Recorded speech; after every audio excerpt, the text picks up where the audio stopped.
Salut à tous, Antoine du podcast Cool Guys, j'espère que vous allez bien. Aujourd'hui, il fait super beau, c'est une chance. J'espère que vous pouvez, comme moi, profiter du beau temps en restant chez vous. Sinon, j'espère que vous avez au moins une fenêtre où vous avez quand même le droit à une petite balade. Bref, aujourd'hui, on est là pour parler de 4 idées pour avancer et rester productif durant le confinement. Avancer sur vos projets que vous avez peut-être déjà actuellement, ou sinon avancer sur de nouveaux projets. Alors, peut-être que vous êtes chez vous, normalement vous êtes chez vous, sinon restez chez vous. Et peut-être que vous avez beaucoup de temps. Normalement, vous avez beaucoup de temps. Vous êtes peut-être des étudiants et du coup, vous n'avez pas cours. Ou alors, vous êtes peut-être au chômage partiel. Ou sinon, vous êtes au moins en télétravail. Et à ce moment-là, vous avez quand même plus de temps que d'habitude. Voilà, j'imagine que vous êtes un peu en mode, comme beaucoup de gens, qu'est-ce que je peux faire? Qu'est-ce que je peux changer? Voilà, vous avez des projets en tête que vous avez depuis un moment et vous ne savez pas comment vous lancer. Vous ne savez pas par où vous y prendre. Vous êtes en train de vous comparer. Vous vous dites... qu'est-ce que je dois faire? La montagne de travail est trop grande et vous ne savez pas comment vous y prendre. Et en fait, vous êtes là à vous dire toute la journée, faut que je me lance, faut que je fasse quelque chose, faut que j'y aille, je fais rien là, je fais de la merde, je regarde Netflix, je joue à un jeu vidéo, c'est nul. Et vous vous lancez pas. Et en fait, c'est un cercle vicieux, je le connais très bien ce cercle vicieux. La journée défile, vous dites, ah vas-y, allez, une dernière vidéo, puis après je m'y mets, je commence par ça.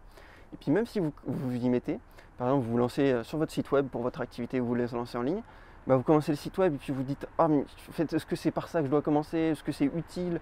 Est-ce que je ne suis pas en train de perdre mon temps? Je ne sais pas par où m'y prendre sur mon site web. » Et puis regarde lui ce qu'il fait, c'est beaucoup mieux. Il faut arrêter ça. Et pour ça, j'ai 4 solutions. Numéro 1, commencez avec 1 centime. Si vous n'avez pas écouté notre podcast sur ce sujet, je vous invite à aller l'écouter. Je crois que c'est l'épisode 12, si je ne dis pas de bêtises, disponible sur Apple Podcasts, Spotify ou YouTube comme d'habitude. C'est un épisode super intéressant où voilà, on parle de commencer petit,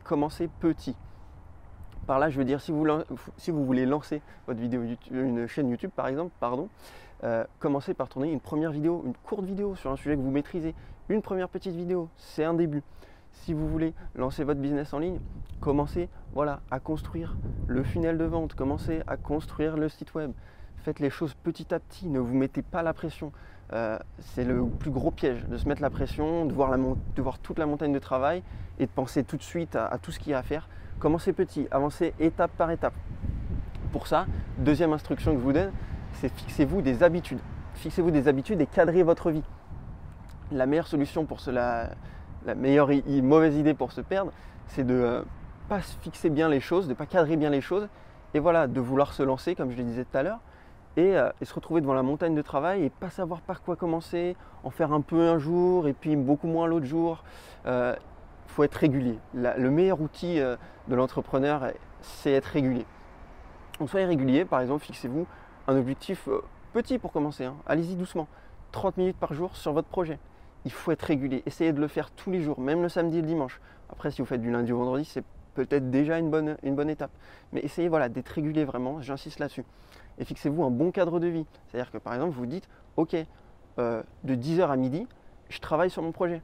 Et tous les jours, de 10h à midi, vous allez travailler sur votre projet, quoi qu'il arrive. Parce que si vous dites, ouais, je travaillerai demain dans la journée, puis le matin, finalement, j'ai fini sur YouTube, et puis l'après-midi, j'ai fait autre chose, j'ai nettoyé ma chambre, et puis voilà, vous voyez ce que je veux dire. Donc, cadrer tout ça, c'est la meilleure façon. Moi, ça m'a beaucoup aidé. Je suis quelqu'un un peu qui part dans tous les sens. C'est peut-être votre cas aussi. Et à partir du moment où j'ai commencé à cadrer ma vie, je continue à la cadrer de plus en plus aujourd'hui, plus je la cadre, mieux ça se passe.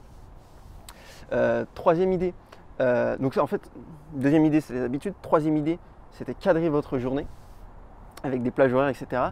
Donc dernière étape, ne vous comparez pas. Si vous vous lancez dans une thématique, pour une chaîne YouTube par exemple, c'est quasiment sûr que quelqu'un le fait déjà. C'est sûr qu'il est peut-être là depuis plus longtemps que vous et donc il fait peut-être déjà mieux que ce que vous allez faire pour commencer. C'est pas grave. Chacun a son histoire à raconter, chacun a sa façon de faire. Et c'est ça le plus important, c'est rester vous-même et raconter ce que vous avez à raconter de votre manière. Ne copiez pas les autres, ne faites pas comme les autres et arrêtez de vous comparer aux autres. Les gens, ça ne les intéressera pas de voir un contenu recyclé d'une autre chaîne que vous avez vite fait à votre façon.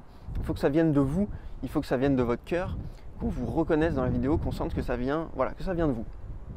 Donc arrêtez de vous comparer, il y a toujours mieux que nous, il y a toujours meilleur que nous, il y a aussi toujours moins bon. Donc si vous vous lancez, c'est déjà une super étape.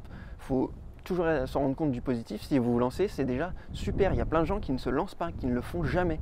Donc si vous vous lancez et si vous commencez par 1 centime, c'est déjà génial.